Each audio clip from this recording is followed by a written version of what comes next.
Uh. Yeah. Uh. Salut les triathlètes, on se retrouve aujourd'hui pour un nouvel épisode du podcast Devenir triathlète X OpenTri et aujourd'hui c'est un format conseil d'experts qui nous attend.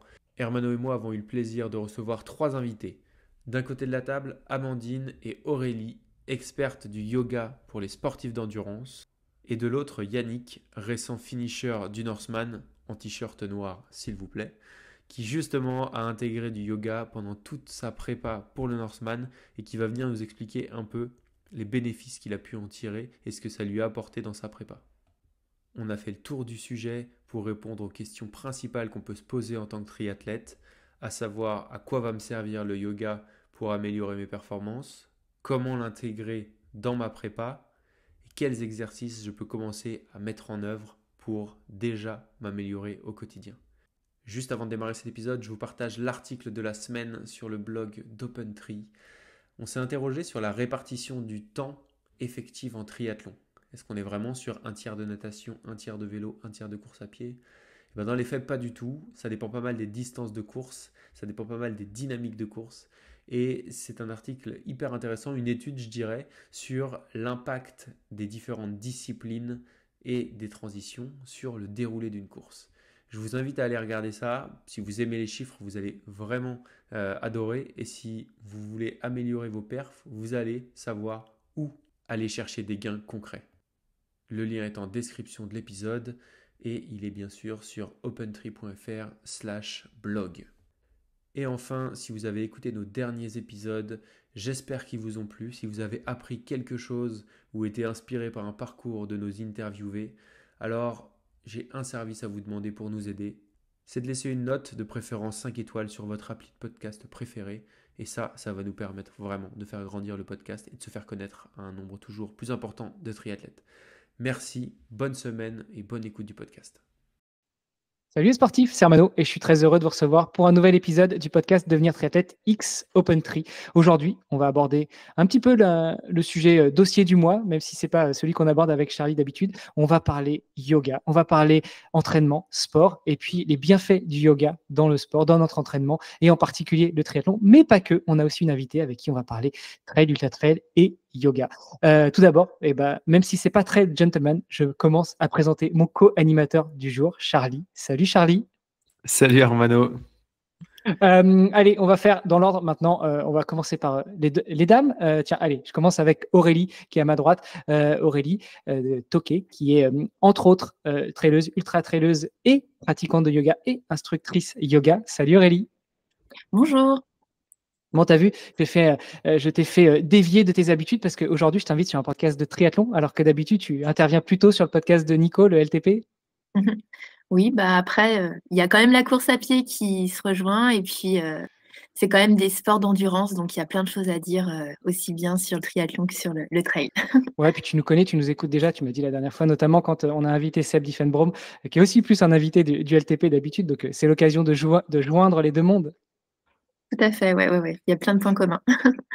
Une autre femme qui est autour de la table aujourd'hui, Amandine, avec qui on va parler aussi yoga et un petit peu plus spécifiquement triathlon, puisqu'elle a encadré un des athlètes avec qui on a déjà parlé et qui est autour de la table aujourd'hui, que je vous présenterai après. Mais déjà, salut Amandine. Bonjour. Amandine, rapidement, tu nous en dis un petit peu plus sur toi avant qu'on passe notre prochaine invité puis aux présentations individuelles.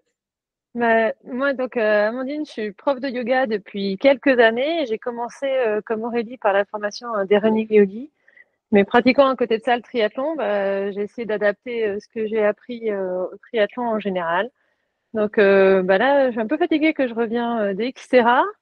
Le plus dur, je crois que c'était la route. Mais je vais adapter les méthodes de récupération. On va s'appliquer à soi ce que je dis aux autres aussi maintenant. Ouais, tu étais sur la compétition d'hier au Xterra où où les samedi Français ont brillé. Samedi à Molveno, ouais, mais je vais pas aussi vite qu'eux quand même. Arthur, Solène, là, ça envoie du lourd. Bon, on pourra en reparler. Et puis, celui qui est un petit peu à l'origine de cet échange, Yannick, avec qui on a débriefé il y a quelques semaines, on pourrait même presque dire quelques jours, parce que c'était dans le même mois de son Norseman qu'il a bouclé fin août. Salut Yannick. Salut à tous. Bonjour. Bon, rapidement aussi, tu nous refais un petit débrief sur toi et puis après, je repasserai la parole à Aurélie pour qu'elle se présente.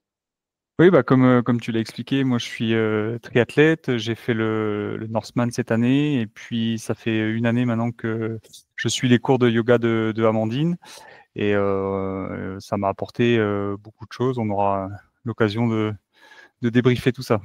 Exactement. C'est l'objectif de l'épisode du jour. Puis Aurélie, je reviens avec toi parce que je t'ai même pas proposé de te présenter. Donc, dis-nous tout. Oui, moi j'habite à Grenoble. Comme Amandine, je suis formée à l'école des Running Yogi. Puis j'enseigne ce yoga à des sportifs tout au long de l'année. Puis en parallèle, moi, je suis pratiquante de trail. Alors, ultra, je fais pas de l'ultra trail, hein. Moi, je reste à la limite du début de l'ultra. Et puis en parallèle, j'ai passé aussi un diplôme universitaire de trail running l'année dernière. Donc, j'ai justement rédigé un mémoire sur les liens entre le yoga et le trail. Voilà un peu pourquoi je me suis permis de vous inviter toutes et tous. Par quoi on commence? Allez, tiens, peut-être par un premier retour d'expérience. Yannick, tu nous disais justement que ça fait 1 an que tu travailles avec Amandine, ou plutôt que Amandine travaille avec toi, ou sur toi, on peut dire pour le yoga, où elle te fait travailler sur toi. Comment ça s'est concrétisé, votre rencontre, le début de cette collaboration, et puis peut-être justement quels sont les bienfaits que tu as pu y trouver? Alors effectivement, ça fait une année maintenant que je travaille avec Amandine. On fait ça le mercredi, 1 heure hebdomadaire.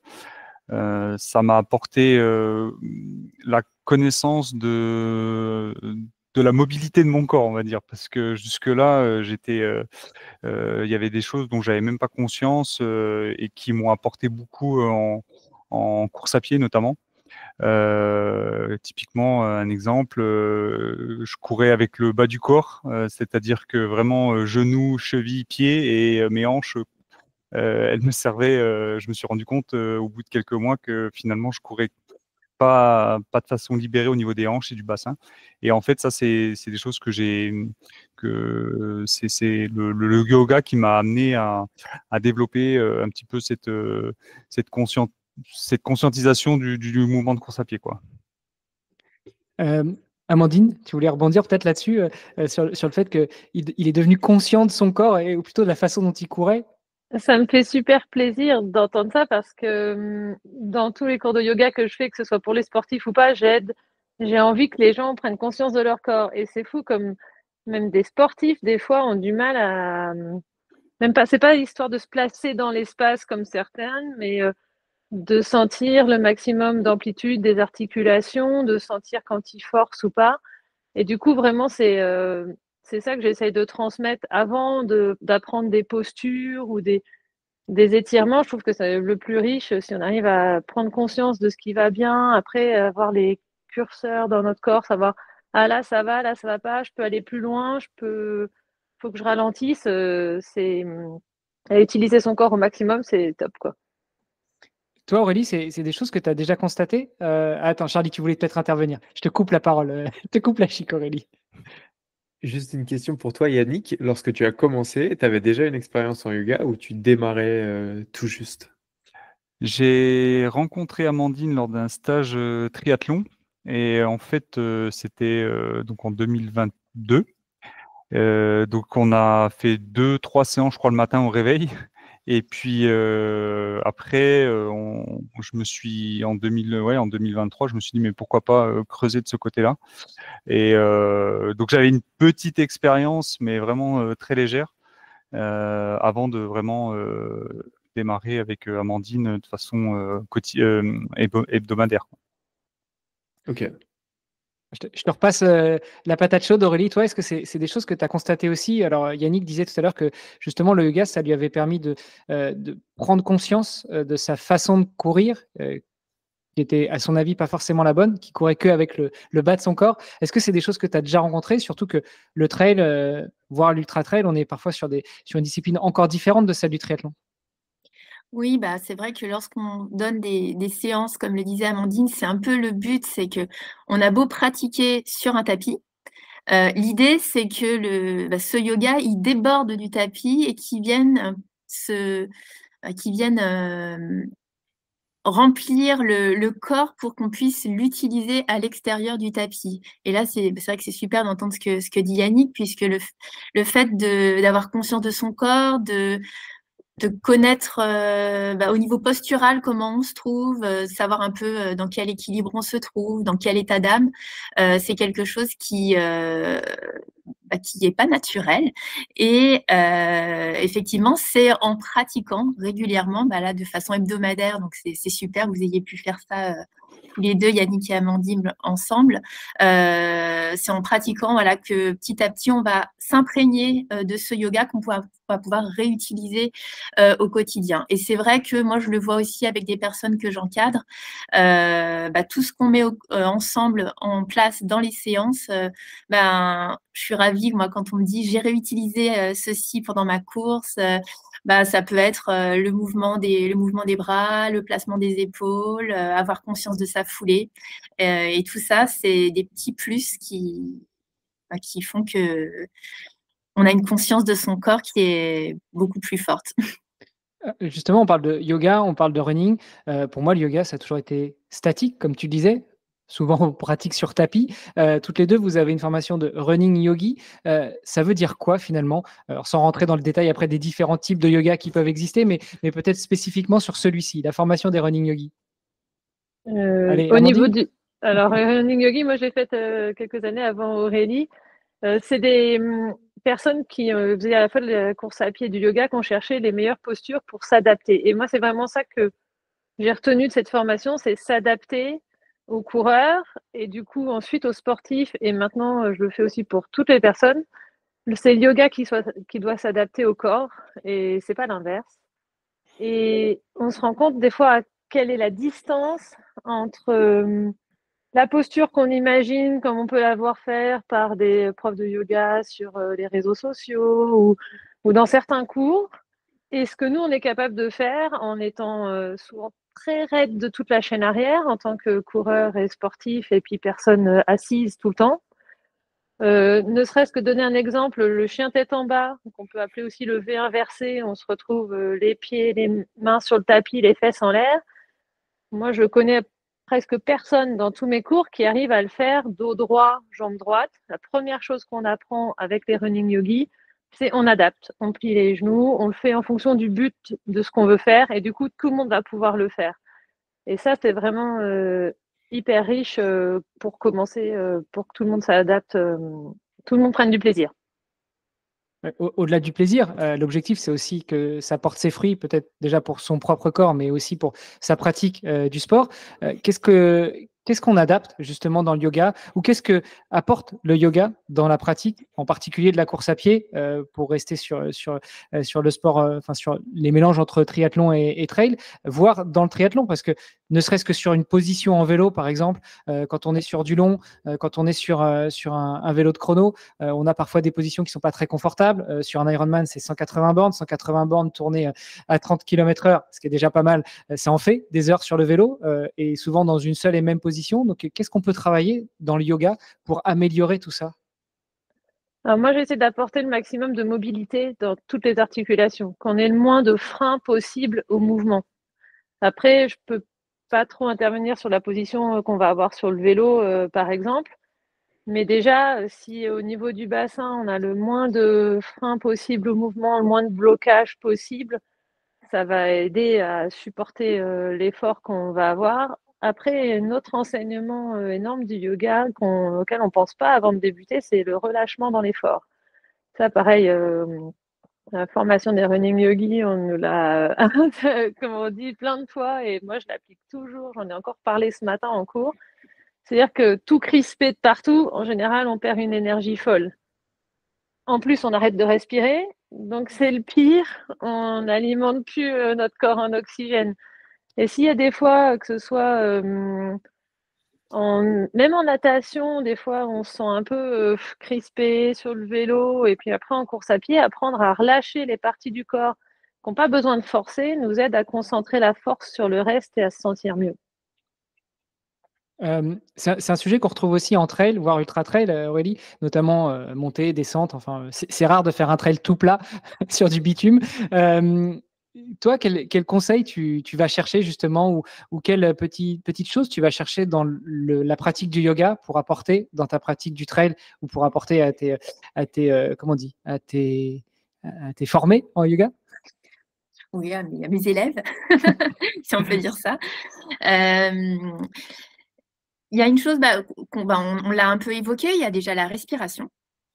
Le fait de savoir respirer, hein. Là, on est tous assis face à notre ordinateur. On va avoir tendance à respirer très très haut dans la cage thoracique. Et rien que le fait de penser à aller alimenter le bas du ventre pour venir respirer et oxygéner, on va dire, tous nos membres inférieurs, parce que voilà, c'est ce qu'on appelle la respiration complète, le fait d'aller respirer jusqu'en bas du ventre. Et ça, c'est quelque chose qu'on pratique en yoga, justement, pour pouvoir essayer de le réappliquer lorsqu'on est en train de courir, pour venir s'oxygéner correctement. Donc ça, c'est la respiration. Après, Amandine a parlé du relâchement dans l'effort. En course à pied, alors chose très importante, pour ma part, que je trouve très importante, c'est avoir conscience de sa foulée pour un petit peu essayer de... On fait beaucoup de kilomètres, en fait, en trail notamment. On va être sur des terrains accidentés. Mine de rien, notre foulée va se conditionner et petit à petit, on va peut-être, en se connaissant en plus, on va connaître un petit peu notre schéma corporel. On va peut-être plus appuyer du côté du gros orteil, ou peut-être un peu plus appuyer sur le quart externe du pied. Et connaître ça, ça peut permettre de réajuster un petit peu notre pose de pied pour éviter de venir solliciter sur de longs kilomètres toujours les mêmes muscles ou micro-muscles, étant donné que si on appuie toujours du même côté du pied, au fur et à mesure, ça va venir perturber toujours le même côté de la jambe et plus haut des hanches, etc. Puisqu'on est le corps, c'est quand même une chaîne. Donc, avoir cette foulée consciente permet quand même d'ajuster et justement d'équilibrer notre foulée pour qu'au fil des kilomètres, on sollicite un petit peu moins toujours le même côté du corps. C'est la fameuse entorse du marathonien qui court toujours dans le même sens pour préparer son marathon. Voilà, même c'est ça, c'est un peu ça. Vas-y, Charlie. Par rapport au public que vous pouvez recevoir et accompagner, donc je comprends qu'il s'agit majoritairement de coureurs ou de sportifs d'endurance. Quand ils arrivent vous voir, est-ce qu'ils ont conscience de la palette de compétences et d'amélioration que peut leur offrir le yoga, ou est-ce qu'ils arrivent avec un besoin particulier? Comment ils viennent vous voir et pourquoi? C'est quoi leur premier besoin? Je peux commencer. Vas-y, Amandine. Moi, c'est souvent après blessure ou pour pas répéter une blessure. Et ça peut être d'autres personnes, par exemple l'ostéopathe ou le kiné qui envoie les sportifs vers des cours de yoga. Et les personnes viennent d'abord souvent pour s'étirer dans la tête des sportifs, mais je serais intéressée d'avoir la vision de Yannick sur ce sujet-là quand même au départ. Je pense qu'on vient d'abord pour tout ce qui est étirement, assouplissement. On pense à ça d'abord pour le yoga. Et déjà, ce dont on parle avec Aurélie, c'est les choses qu'on a en plus. Parce qu'effectivement, le yoga, ça aide aussi à garder une certaine souplesse, longueur musculaire dont on a besoin, à pas se raidir plus, on va dire. Avant de s'assouplir, déjà, pas se raidir plus. Mais je pense que les gens viennent après blessure, pour pas répéter une blessure et pour s'assouplir, pour s'étirer.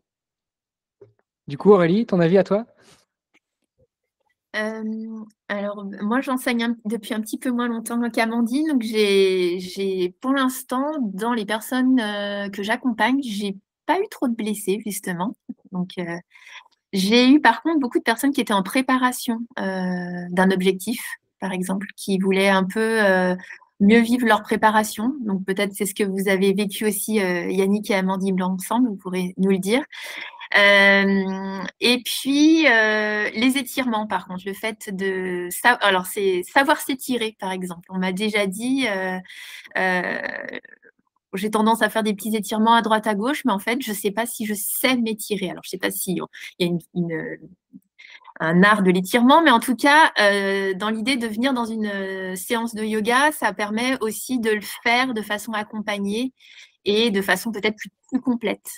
Et puis, je crois qu'il y a aussi juste des personnes qui sont curieux de voir ce que ça peut leur apporter. Je ne sais pas s'ils attendent quelque chose réellement, ils sont curieux. Et toi, Yannick, de ton côté, tu nous as dit que vous étiez rencontrés sur un stage de triathlon, mais au-delà de ça, qu'est-ce qui a fait que pendant un an, tu as mûri un petit peu cette rencontre avec Amandine et qu'en 2023, tu t'es dit, tiens, pour préparer mon Norseman, je rajouterais bien une couche de yoga? C'est finalement un combo des deux choses qui ont été dites. C'est-à-dire que j'ai souvent été blessé en course à pied, talon d'Achille, mollet, donc c'était un peu problématique. Quand j'ai su que j'étais tiré au sort au Norseman, je me suis dit, bon, là, il y a 9 mois de préparation. Qu'est-ce que tu peux mettre en place pour pas te blesser, pour être au départ en bonne forme et je me suis rappelé que voilà les cours que j'avais eu avec Amandine un an avant m'avaient fait du bien. J'avais découvert à ce moment-là aussi les balles. Je sais pas si tu te souviens, Amandine, j'en avais recommandé derrière et ça m'avait notamment pour masser entre les omoplates. Pour la nage, j'avais découvert un truc, c'était juste magique, quoi. Ça m'avait débloqué des douleurs qui étaient devant là, mais en fait c'était des douleurs projetées qui étaient dans le dos, et en fait voilà, donc des bonnes expériences. Ça avait fait mouche lors du stage, et après le temps fait que on se dit il faut revenir à ça, et puis on a repris contact, et puis voilà, c'était parti après. Ça, et effectivement, ça m'a permis d'avoir un rituel dans la semaine qui n'était pas un effort, il n'y avait pas d'intensité, c'était juste de se dire, voilà, là, il y a un point dans la semaine où on va se détendre, on va s'étirer, on va apprendre des nouvelles choses, et ça complète la préparation, quoi. Et ce qui est intéressant, Yannick, dans ce que tu dis, c'est que tu as fait le pari de se dire, OK, cette heure que je vais y consacrer dans la semaine, je ne vais pas la mettre sur caler 1 heure de plus d'entraînement. Comme ça pourrait être le réflexe de bon nombre d'entre nous, de se dire, OK, j'ai 1 heure, je vais la remettre à nager, courir ou faire du vélo, et de se dire, OK, en fait, il faut aussi que je travaille des choses qui vont, d'une part, permettre de réduire la probabilité de blessure, et aussi probablement sur notre scope de compétences de sportif, aller faire des progrès sur le curseur de la souplesse plutôt que d'essayer d'aller gratter des petits points sur le curseur de l'endurance. Ça, c'est un truc qui est quand même assez parlant, c'est qu'on a toujours tendance à vouloir aller en mettre plus sur l'endurance, même si en endurance, on a déjà un niveau qui est très bon. Là où il y a des gains qui peuvent être faits de manière bien plus substantielle en 1 heure par semaine sur la partie souplesse, par exemple, et sur lesquels c'est souvent très sous-estimé. Ça, quand vous accueillez des athlètes, est-ce que ils ont clairement identifié qu'il y avait un vrai potentiel à aller chercher plus de souplesse pour s'améliorer sur leur profil global de sportif d'endurance? Aurélie, peut-être, est-ce que toi, les gens sont déjà conscients de ça quand ils viennent chez toi? Non, pas beaucoup, parce qu'on l'entend souvent, ça. Moi, je ne peux pas faire du yoga parce que je ne suis pas souple. On l'entend très, très, très souvent. Et donc, il y en a d'ailleurs qui pensent qu'ils ne peuvent pas venir à une séance parce que justement, ils ne sont pas souples. Alors, j'ai envie de tous ceux qui nous écoutent, au contraire, venez. Il n'y a pas besoin d'être souple pour faire du yoga. Comme le disait Amandine, on s'adapte, et chacun va adapter sa posture à la façon dont son corps fonctionne. Je suis... Alors, de mon vécu, je ne pense pas qu'ils se rendent compte que la souplesse peut être bénéfique. C'est pas ce qu'on entend en premier non plus, comme dans des sports d'endurance, que d'être souple, c'est forcément un atout, alors que finalement, on parle d'étirement, mais on parle moins de souplesse. Alors, en yoga, peut-être qu'on va plus aller en souplesse. Donc non, ouais, enfin, je pense pas que ce soit la raison de la venue des athlètes dans nos séances. Et si je peux me permettre de rebondir sur ce que tu disais, Charlie, je pense vraiment que actuellement, on a tous des emplois du temps très chargés. Les sportifs ont des emplois du temps très chargés entre leur métier, leur famille. Et puis, il faut aussi s'entraîner. Les sports d'endurance prennent beaucoup de temps et encore plus en triathlon avec les 3 disciplines. Et je pense que vraiment, et ça, c'est un peu ressorti dans l'étude que j'ai faite pour mon mémoire l'année dernière, c'est que ça permet aussi, si on fait 1 heure par semaine, d'avoir 1 heure pour soi, 1 heure à consacrer à son corps, où on va en même temps s'étirer, respirer, faire un peu de renforcement, travailler le mental. Et c'est un peu du tout en un, où en 1 heure, finalement, c'est pas du temps perdu du tout. Et on ressort apaisé et je pense d'autant plus prêt à continuer aussi bien sa vie pro, familiale et de sportif. Ça me fait un peu penser à la prep mentale finalement. Mais vas-y, c'était mon petit insight. Je te laisse compléter, Amandine. C'est exactement ce que j'allais dire, Aurélie, quand tu dis 1 heure à prendre dans sa semaine sur son entraînement, sur la souplesse. Mais en fait, le yoga, il n'y a pas que ça. Du coup, je pense qu'au contraire, c'est 1 heure dans laquelle on fait plein de choses qu'on nous dit de plus en plus de rajouter quand on fait une préparation sportive. Il y a le renfort musculaire, il faudrait faire de la PPG dans la semaine, travailler sur sa respiration, travailler sur son mental, travailler sur sa souplesse. Et finalement, on fait tout en même temps quand on fait du yoga. Parce que je pense qu'il y a des séances que je propose, on ressort, on sent qu'on a fait peut-être pas de la PPG, on n'est pas transpirant, on n'a pas soulevé des poids, mais on sent qu'on a travaillé le gainage, on sent qu'on a travaillé les muscles profonds. Et c'est ça, en plus d'avoir travaillé sa respiration, son mental et puis parfois son endurance aussi, hein, parce que savoir rester dans une position et l'apprécier pendant quelques minutes, ça peut travailler l'endurance. Il y a Yannick qui voulait réagir. Une position pendant quelques minutes. Ça y est, vous m'avez fait fuir. Ça y est, j'ai peur. Yannick, tu voulais réagir. Oui, je voulais simplement rajouter un aspect qui est la récupération aussi. C'est-à-dire qu'1 heure où on se pose, on s'étire, ça profite, en tout cas moi de mon côté, je trouve que ça profite à ma récupération des séances précédentes, quoi. Donc ça permet aussi de repartir de plus belle dès le lendemain avec un corps qui est remis en place de haut en bas et puis prêt à retravailler de façon correctement dans l'axe. Voilà, pas de choses où on traîne des tensions à droite, à gauche. Qui font que on se déplace, on fait travailler le corps de la mauvaise façon. Donc là, ça remet une fois dans la semaine. J'ai l'impression d'être remis en ordre de marche pour la suite, quoi. Post-Norseman, tu continues le suivi avec Amandine? Oui, ça y est, on est reparti depuis début septembre. Ouais. Bon, heureusement qu'on enregistre un lundi et pas un mercredi, comme ça on ne fait pas sauter votre séance commune. Moi, quand on parle de yoga, il y a d'autres thèmes que je visualise, que j'imagine aussi. Il y a l'hypnose et l'auto-hypnose, il y a la prep mentale, il y a le body scan. Tout ça, c'est des choses qu'on peut parfois faire aussi en pleine pratique, même en compétition. Au niveau du yoga, ça me paraît peut-être difficile d'aller s'étirer, d'aller faire une salutation au soleil pendant qu'on est en pleine course. En revanche, j'imagine qu'il y a plein d'outils, comme vous en avez déjà un petit peu parlé toutes les deux tout à l'heure, qu'on peut transposer, qu'on peut amener avec soi pendant qu'on va faire un entraînement, que ce soit plus ou moins d'endurance, voire même en compétition, non? Évidemment, moi, la première chose qui m'a servi, c'était au niveau du trail, c'est le relâchement des épaules. Et de pas être crispé complètement du haut du corps. Apprendre, on n'est pas obligé d'y penser tout le temps, mais à force, notre cerveau l'enregistre. Au départ, j'ai fait ça en course à pied, au ravitaillement, pour relâcher les épaules. Puis ça va avec le fait de souffler. Et je me suis rendu compte que je finissais sans douleur dans les épaules, sans crispation du haut du corps. Et là encore, sur la natation, le souffle, c'est voilà, forcément, c'est là que ça nous aide le plus. Donc c'est une partie du yoga qu'on travaille aussi, travailler sur l'expiration et puis vraiment ce relâchement des épaules dans toutes les disciplines, le sentir, juste en prendre conscience, le sentir en vélo, en course à pied, ça fait faire des gains de relâchement très, très importants.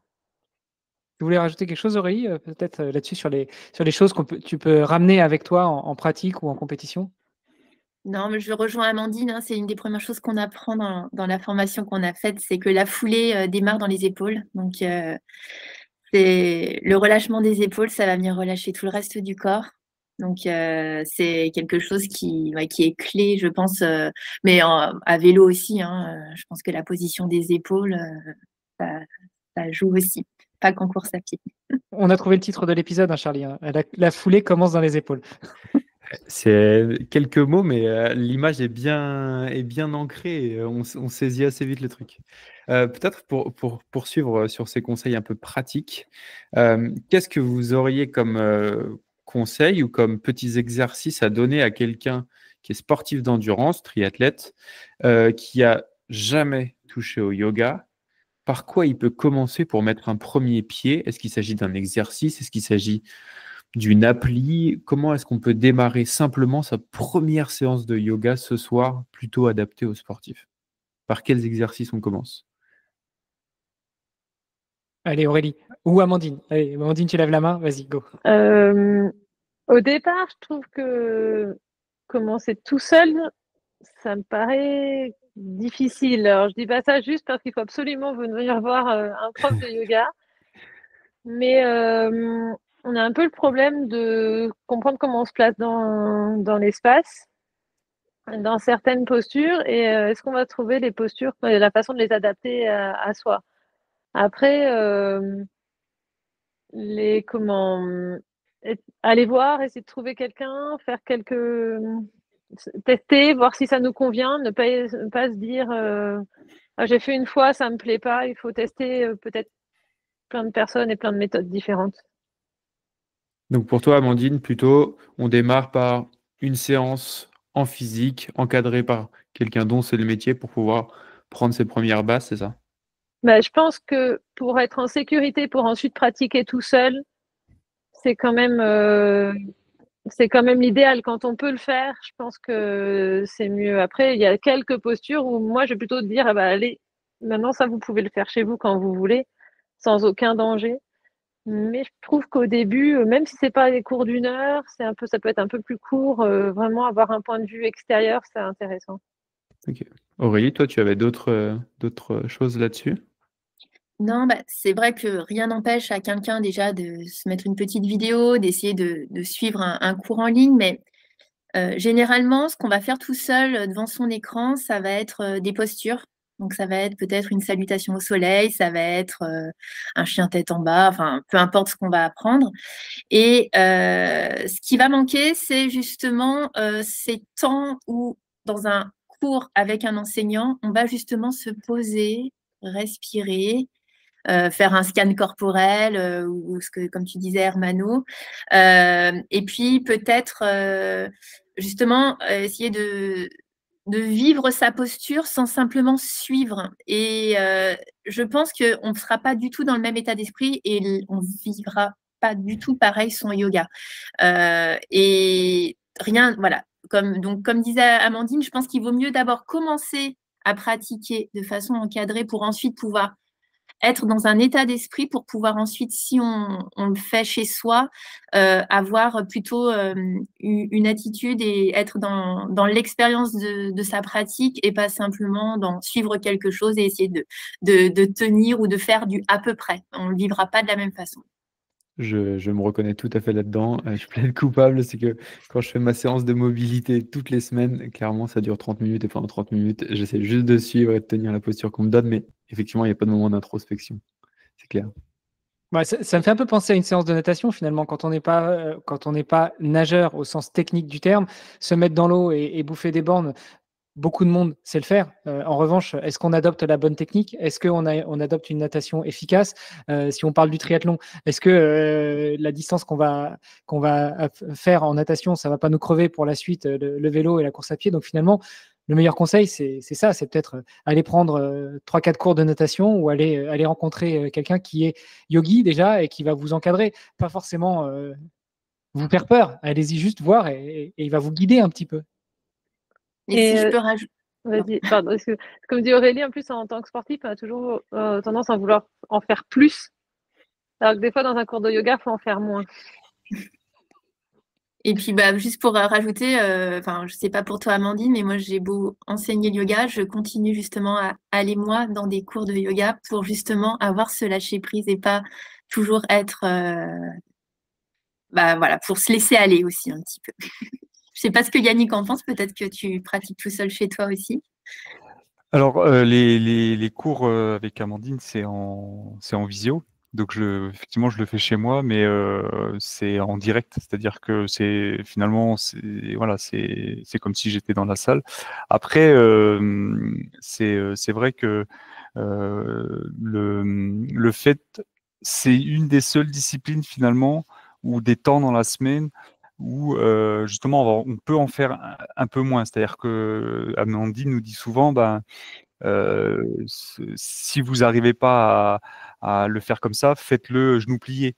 Voilà, on s'adapte, et l'idée c'est vraiment de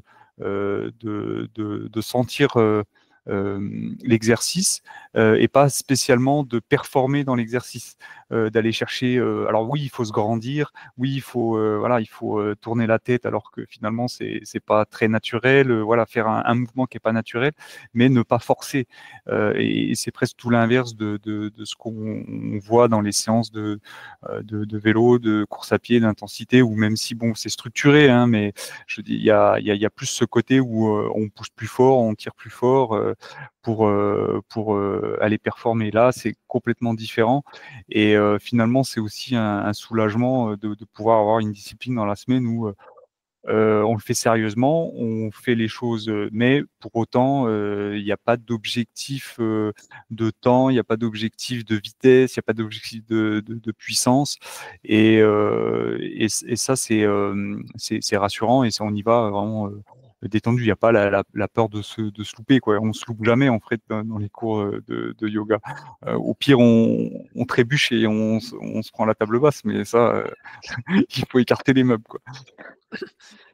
Ça tombe bien parce que tu l'as dit, les cours avec Amandine, c'est en visio. C'était l'occasion, je voulais venir là-dessus justement pour toi, Charlie, parce que tu dis que tu, là où tu es, tu voudrais faire, mais tu fais tout seul et tu sais pas si tu fais bien. Ben voilà, hein, tu prends la visio et puis tu appelles Amandine et puis vous continuez. Toi, tu es plutôt en présentiel, Aurélie, ou ça t'arrive de donner des cours aussi en distanciel, en visio? Non, je fais uniquement en présentiel. Euh, et pourquoi l'une et l'autre? Pourquoi tu fais uniquement en présentiel, Aurélie, et toi, Amandine, pourquoi est-ce que tu proposes aussi en visio? Alors moi, j'ai fait ma formation de prof de yoga en 2019. Et je sais plus si vous savez ce qui s'est passé en 2020. Tout le monde s'est mis à la visio. Un petit truc malade, non? Petit truc qui fait qu'on n'avait plus le droit de se voir.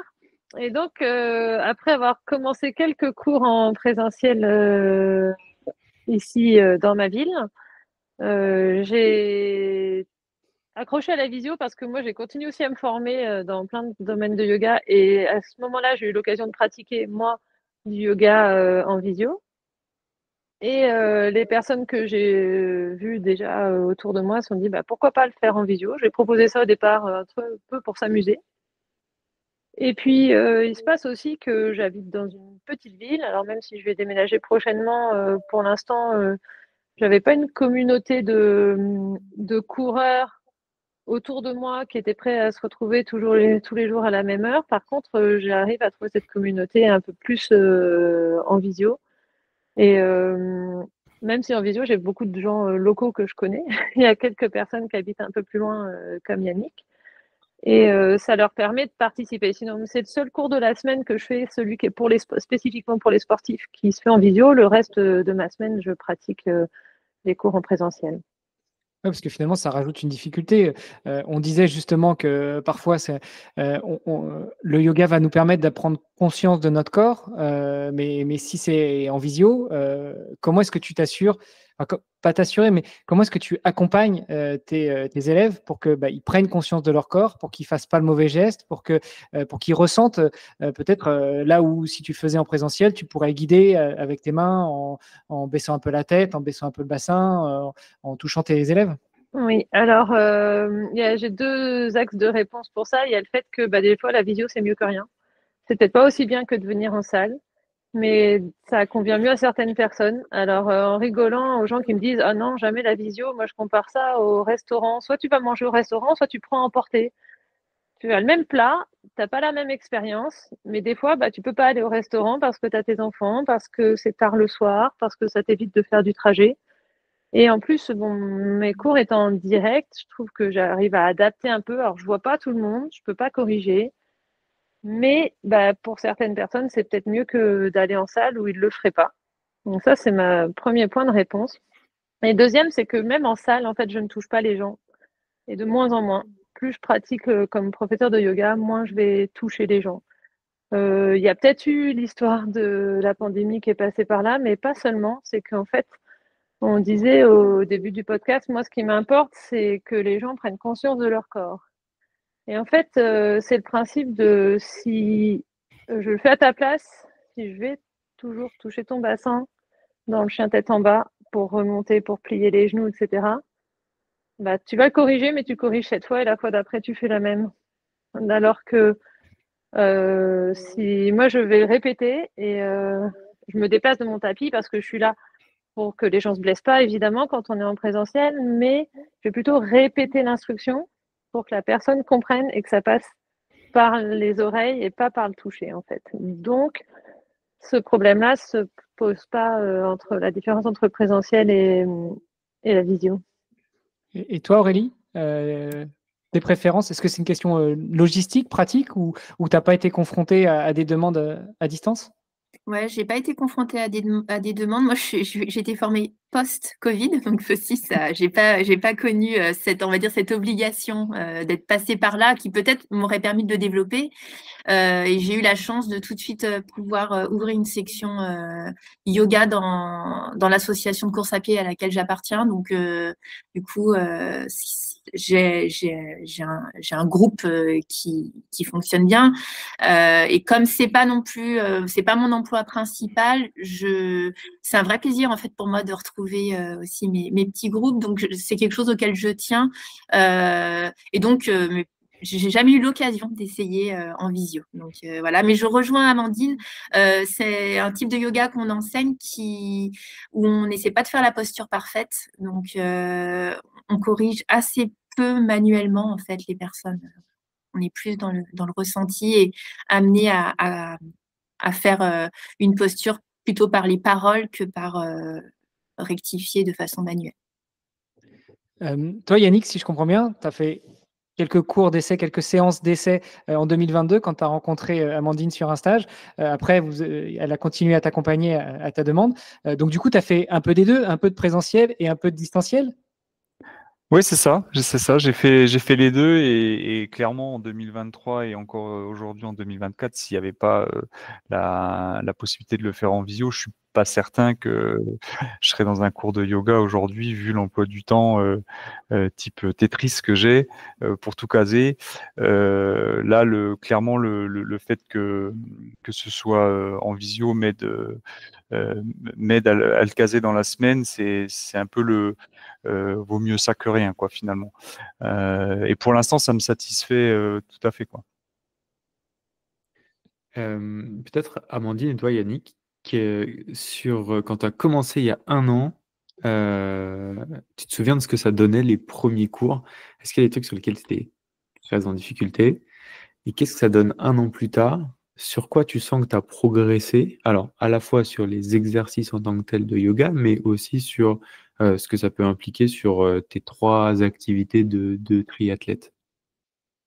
Alors, je crois que j'ai parlé tout à l'heure de la mobilité des hanches, là où j'ai progressé dans ma pratique de la course à pied. Les appuis du pied, les 3 appuis du pied que je connaissais pas, enfin que je n'avais pas conscientisé non plus.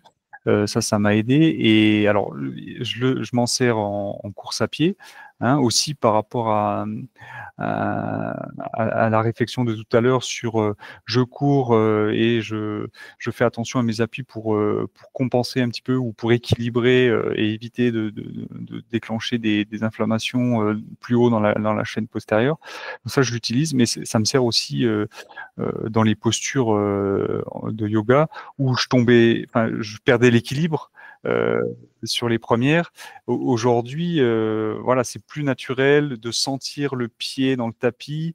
Alors toujours pieds nus, hein, attention, pas de chaussettes. Bon, moi, des fois, je mets des chaussettes, hein. Mais en fait, voilà, là-dessus, sur ces postures d'équilibre, ouais, c'est le jour et la nuit. C'est vrai que ça m'avait fait rigoler une fois. De temps en temps, ça me prend, je fais une séance où il y a beaucoup d'équilibre. Et Yannick, à la fin, il m'a dit, mais c'est horrible en fait. Je pensais que ça va retenir debout, mais j'ai pas d'équilibre. Alors, je dis, bon, on peut pas être aussi sévère, mais ça vient petit à petit. C'est vraiment du renforcement profond, les équilibres. Et j'ai l'impression il souffre moins là-dessus maintenant. Donc, top. Et puis il y a un truc qui est peut-être un peu contre-intuitif, vous allez me dire, Amandine, Aurélie, si c'est le cas, mais en fait quand on arrive au yoga, on a l'impression qu'on va parler, comme on disait, de souplesse, d'étirement, sauf qu'en réalité, comme tu le mentionnais, Amandine, il y a un vrai travail de muscle profond, et c'est pas évident, et en fait on peut ressortir à rincer musculairement d'une de nos premières séances de yoga, parce que les postures sont parfois difficiles à tenir, et que musculairement, ça travaille pour de vrai, hein.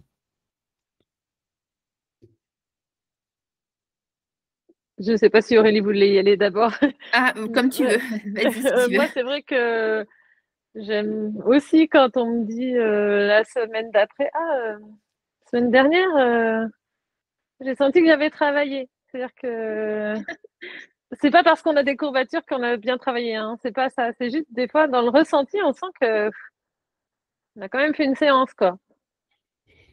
Ouais, je te rejoins. Moi, je donne mes séances le lundi soir et souvent, on a une séance avec le club le mercredi, donc on se voit 2 jours après. Et des fois, ceux qui sont dans mon groupe le lundi, que je vois le mercredi, ils me disent ah, je sens là, il y a des petits restes de lundi. Donc, oui, effectivement, ça travaille des endroits du corps qui souvent sont pas forcément sollicités au quotidien. Donc, c'est assez complet, ouais. Ou alors quand on nous dit ah, j'ai découvert un nouveau muscle, c'est une nouvelle fonction. Moi, j'aime beaucoup utiliser, je suis pas mal fan d'anatomie, alors j'aime bien utiliser le nom des muscles, des choses comme ça, d'expliquer à quoi sert la posture qu'on fait. Bon, je passe pas toute ma séance à expliquer non plus parce que ce serait long et ennuyeux, mais de temps en temps, et puis, celui-là, je le connaissais pas. Oh, je savais pas qu'on arrivait à bouger dans ce sens-là. Ça me fait plaisir aussi. Je crois qu'on a fait un bon tour. Est-ce qu'il y a des sujets qu'on n'a pas abordés que vous auriez bien voulu voir traités dans l'épisode du jour? Allez, Aurélie. Qu'est-ce qu'on n'a pas pu... On a fait quand même un bon tour de table, enfin de tous les aspects. Ce que je pourrais rajouter, c'est que je reparle un petit peu de ce que j'ai fait l'année dernière, mais j'ai fait une petite étude auprès de 80 personnes à peu près, justement pour savoir ce qui tirait comme bénéfice du yoga dans leur pratique du trail, en l'occurrence, puisque moi je m'intéressais au trail running. Et ce qui est ressorti en premier, c'est que ça leur améliorait leur forme physique quand même. Donc, ils se sentaient. Alors, peut-être est-ce que c'est le fait de se poser qui permet aussi de se sentir plus en forme. En deuxième aspect, c'était toute la conscience de son corps ou de sa posture, de son schéma corporel. Donc, être un peu plus conscient de comment son corps fonctionne. Et en troisième, c'était ce qu'on disait tout à l'heure, le relâchement. Le fait d'être relâché.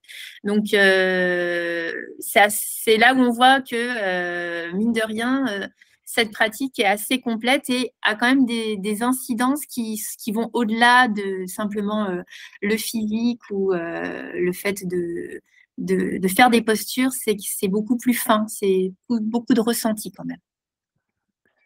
Amandine, un sujet qu'on n'a pas abordé ou une conclusion à cet épisode?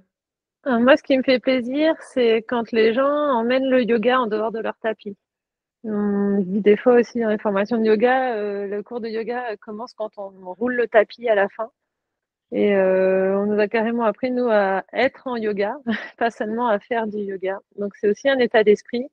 Et j'aime beaucoup proposer des petites choses qu'on peut faire chez soi. Alors, je sais pas si les gens le font vraiment, mais par exemple, ma posture de yoga préférée, c'est celle à faire en rentrant de votre séance de course à pied. Ça s'appelle Viparita Karani, c'est un nom pas possible. mais c'est fesses contre le mur, pas trop près du mur si on a la chaîne arrière un peu trop raide, et les pieds au mur en l'air.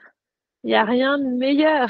C'est la récup, on peut le faire tout de suite en rentrant de sa séance. C'est très très bon pour éviter l'accumulation des lactiques. Moi, je le fais le soir après une grosse journée, si on a roulé aussi, si on était assis. Super récup. Si les gens, voilà, on ne pense pas forcément que c'est du yoga, mais c'est aussi une posture de yoga. Si on emmène ça et qu'on pense à le faire dans sa vie de tous les jours, je trouve que c'est là que j'ai gagné quelque chose. J'ai un business à vous proposer, le yoga dans les avions à la fin des vols long courrier. Ça peut être sympa, ça. Toi, Yannick, est-ce qu'il y avait des sujets qu'on n'avait pas abordés ou une conclusion que tu voulais nous faire pour l'épisode? Oui, juste de rajouter et d'enfoncer un petit peu le clou, c'est-à-dire que le yoga aujourd'hui, bon, il y a la séance du mercredi, mais il y a tous ces moments dans la semaine où on y pense, le relâchement des muscles du visage, typiquement. Des fois, on est crispé et déjà de se dire, mais en fait, attends, pourquoi tu fronces les sourcils? Ça va t'apporter quoi? Voilà, se détendre.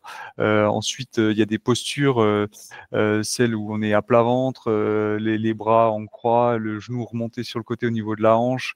Mais ça, je m'endors en 3 minutes avec ça. Des choses comme ça. Pareil, des fois, on doit se poser les genoux au sol ou des choses comme ça. Mais dire, mais pourquoi tu te mets des appuis comme ça? Mets-toi plutôt, alors je sais plus comment elle s'appelle, désolé la position, mais des yogis là qui arrivent à tenir plusieurs heures, les talons au sol, plier les fesses sur les talons. Mais celle-ci, quand vous arrivez à la tenir, en fait, ça vous évite de vous flinguer les genoux au sol. Et donc c'est de l'exporter. En dehors dans la vie quotidienne, alors dans le sport parce que c'est pour ça qu'on est là, mais même au-delà quoi. Hein, c'est un petit peu ce que je dirais du yoga aujourd'hui, en tout cas dans mon quotidien, c'est que tout ce que je peux prendre de cette pratique-là et de le mettre dans la vie quotidienne, c'est du plus.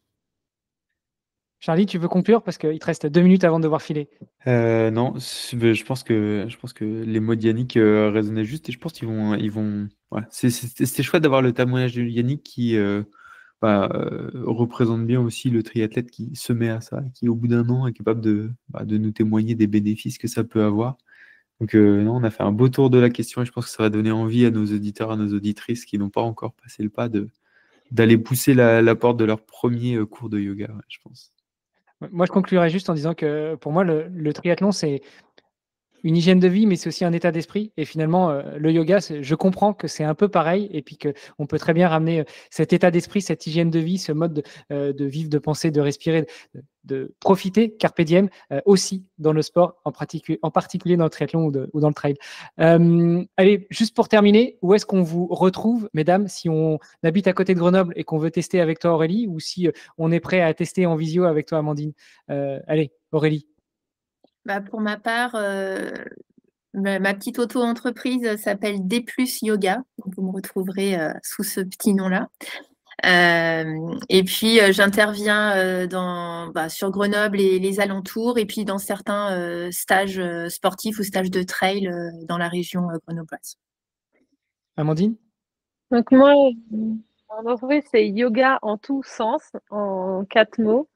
Pour l'instant, j'habite la région de Sens, le nord de la Bourgogne, mais je déménage en 2025 très très proche des Pyrénées, à Pau. Donc j'espère que j'aurai l'occasion de rencontrer plus de montagnards, peut-être de trailers qui seront intéressés pour faire du yoga directement sur place. Mais sinon, sur yoga en tout sens, pour me contacter, on peut tester le yoga en visio quand on a envie.